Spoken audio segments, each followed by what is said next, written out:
in previous session we have seen eccentric loading numerical.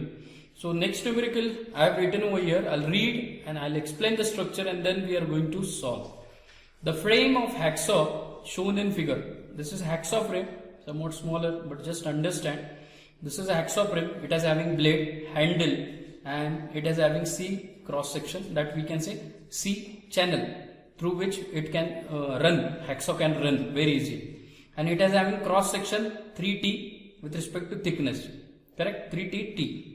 We will say that is height into width, and 200 mm is the distance from the base, so through which load is acting. Correct? The initial tension P in the belt is 300 Newton. So this P is 300 Newton. I'll write P is 300 Newton. The frame is made up of steel, of course. It is having yield strength 400 Newton per mm square. SYT 400 Newton per mm square. The factor of safety they have mentioned 2.5. The cross section of the frame is rectangular, of course. So I can say this kind of the frame will be there. So it is having 3T. This will be the 3T they have given, and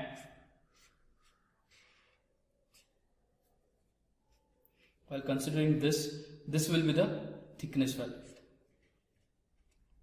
Correct? So it is 3T with respect to thickness. This will be the cross section, and they are interested to know the thickness, cross section dimensions. So they have mentioned one thing. The cross section frame is rectangular with depth to width ratio is 3. So depth is 3, width is T. So we'll have to maintain this 3T and T. Correct? And I shown you where it is situated. Here also we have seen. Correct? I hope you understood this. This will be the 3T. And this portion through which it is having width, it is having T thickness. Correct? Now they are asking for calculation of dimensions.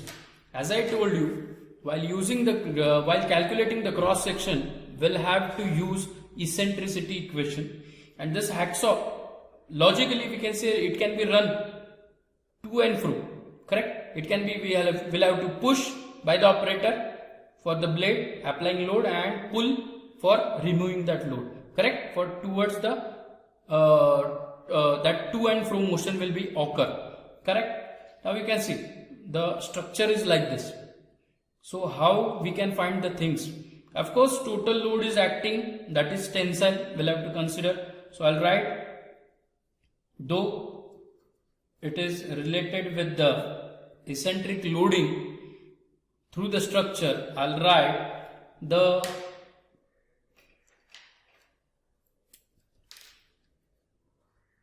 tensile stress or total stress occur in the structure is equal to direct stress plus bending stress. I will have to write direct. Correct? Direct plus bending stress. So through which I will have to write direct stress is nothing but P by A. Bending is nothing but MBY by I. It is having rectangular cross section. So one by one we'll have to write of course P by A. P is how much? They have mentioned P is 300 Newton. I'll write 300 divided by area with respect to thickness, that is 3T into T with respect to cross section area, plus MB is nothing but force into perpendicular distance. So force P, distance is 200, that is 200 is here eccentricity. Remember, from the structure 200 mm is the eccentricity. Is that clear? Force into distance between force with respect to CG of particular component, that is eccentricity. Is that clear? So through which it can be act.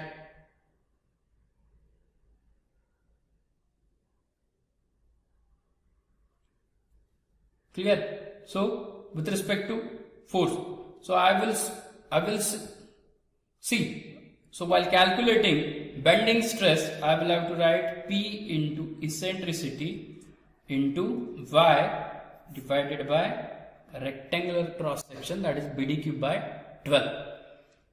As I told you, I can convert this will be the 100 by T square.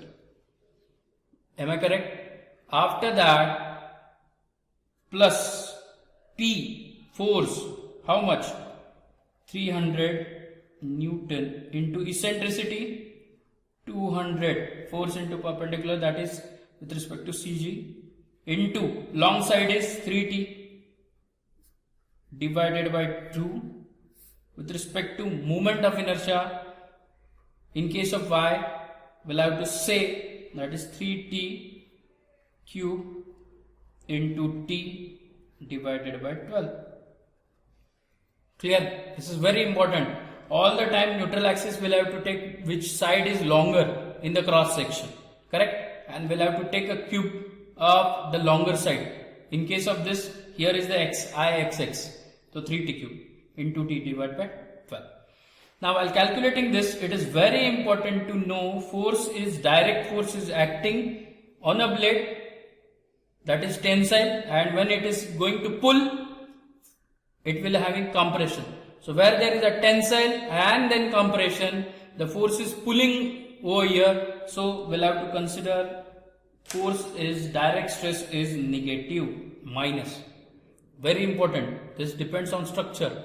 In earlier stage, the load is directly pushed.